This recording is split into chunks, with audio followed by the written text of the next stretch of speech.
This tutorial will help you understand how to search observations in iNaturalist.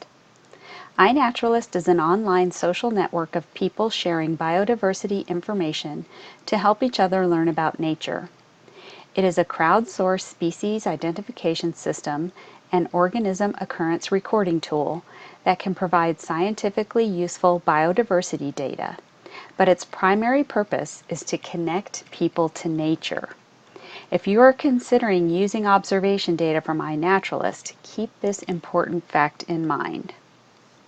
iNaturalist search filters offer many options for searching the observations. You can also subscribe to taxa and locations if you want updates on your species or locality of interest. To reach the main search page, you can just use the observations button at the top of the page. And what you get at the beginning is a record of everything that's in iNaturalist. You have a map, you have a list of the most recent observations that have been recorded in iNaturalist, and then some other information. So the number of species that have been recorded, the number of people who have identified species, and the number of people who have posted observations. You can also choose to view this in formats other than the map, such as a grid or a list. From this page, you can narrow your search by using species or location right here at the top. So these are simple ways to narrow your search, and we will do that right here. You can see when you type in a scientific name, you'll get other names that include that name so that you can choose what you would like to see.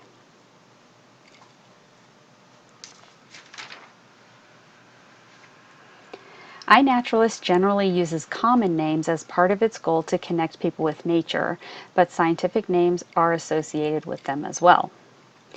The default search view is the map with the scrollable lists showing the most recent observations. You can further narrow this search by entering a location. So for instance, we might enter Texas here.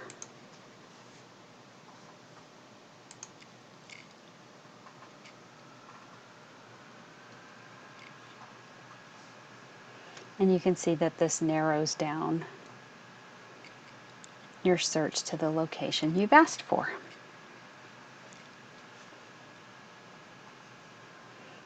Another way to select locations is from places of interest. When you have narrowed your search a little by place, you'll get a better list of places of interest. If you have the whole world, it's going to be hard for iNaturalist to make suggestions to you. But from here, I'm going to select Chihuahuan Desert.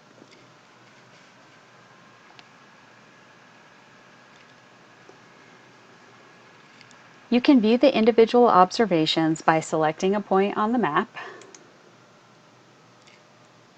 or you can scroll through the list here on the right. As you scroll down, the list will add the next most recent observations. Note that the observations may include photos of the organism or evidence that it was there, such as a footprint, scat, a tuft of hair, or a feather. So as we scroll down through here, you can see some of these bobcat observations are actually footprints.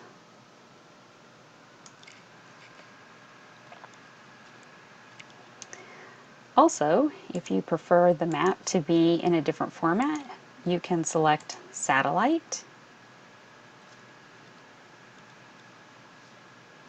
or if you leave it in the standard map, you can add terrain so you can see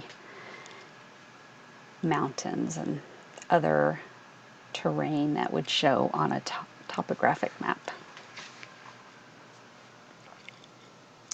You can also, as I said, review your results as a grid, which will show you the photos of all the observations. So that's nice to see larger photos if you want to look through your search results that way. or you can use a list. And in the list view, you can change the sorting. So rather than only getting the most recent observation first, you could get the oldest observation first. And you can also change the sort by when it was added to iNaturalist. So the date of observation isn't necessarily the date that the observation was added. So you should keep that in mind as well.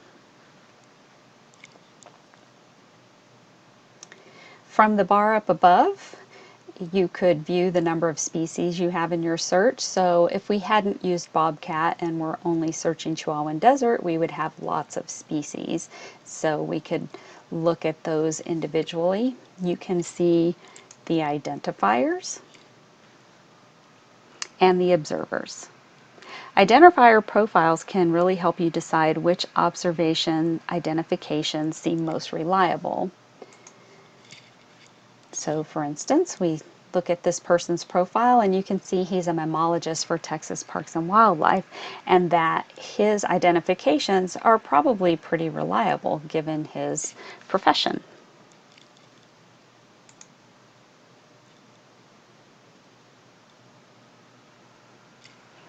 You can refine your searches even further with the filters button. Observations in iNaturalist are considered research grade when the following conditions are met. The observation includes a date, it has coordinates, latitude and longitude, it has a photo or sounds, and it isn't of a human. So in addition to those things, the organism must be wild, not captive or cultivated, and more than 2/3 of the identifiers must agree on a taxon. So you can keep those things in mind also when you're looking at research grade observations. Those are probably a little more reliable, but not necessarily, depending on who the identifiers are and the level at which the identification is made. So I'm going to look at research grade observations. Note that you can also pick dates, and if you're looking at a date range for a location, that's very helpful.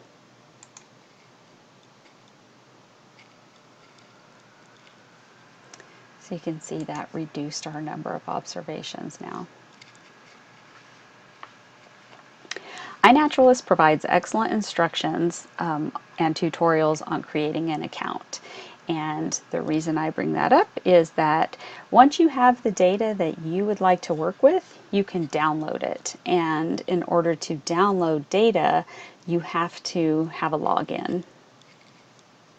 So once you think you're ready to go and you have your data that you would like to download, you return to the filters button and select download, at which time iNaturalist will prompt you to log in.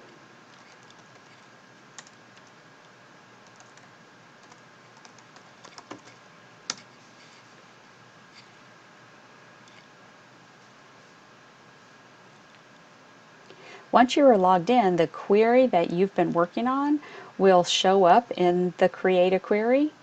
If it does not, you can always return to the page before and just copy the URL into the Create a Query box. The second step of a download is to preview what you're going to get. So this is showing you the table of information that you're looking at, and that you have 66 records that you plan to download. Then you can choose the data that you would like to download. The basic information is automatically checked for you, so if there's data in there that you don't feel you need, you can uncheck it. And pretty much the same with the geography, so latitudes, longitudes, and that information. But it leaves unchecked the place names. So if you are later on planning to sort your data by county or state, you want to make sure that you add that information.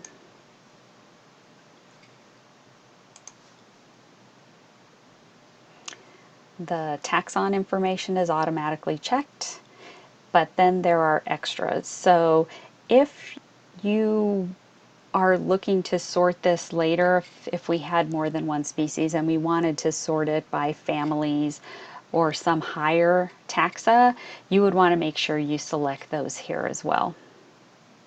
And then finally we have the observation fields at the bottom. And these are extra fields that many people don't complete when they make an observation in iNaturalist, but some people do, and some of it might be interesting to you. I think habitat and locality description are often helpful, especially if you happen to be downloading data that doesn't have coordinates. The locality description will be helpful to you. If you've had a team working on things and they've been filling out these numbers, so trap numbers or collector numbers, you will definitely want to add that. And once you have all the fields checked that you're looking for, you're going to select Create Export.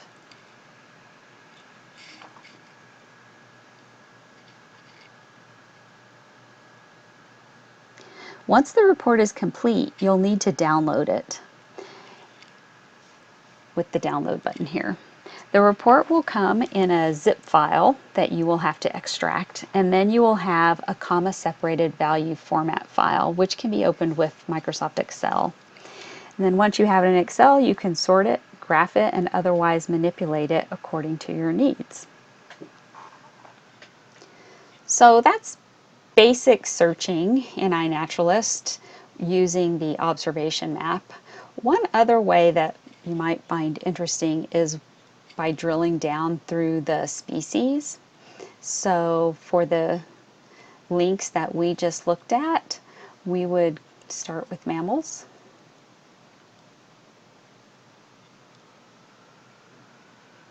And then from there, you can use the little drop down up above to move down through the taxonomy until you get what you want.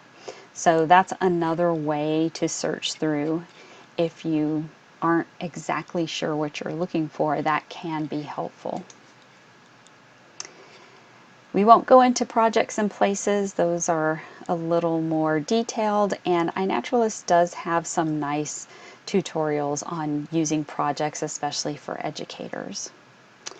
So that's searching and downloading data from iNaturalist. Again, always remember that data in iNaturalist is created by citizens mostly, and that identifications may or may not be by experts. So you want to take care when you're using this data in any kind of research. Hope you enjoy using data from iNaturalist.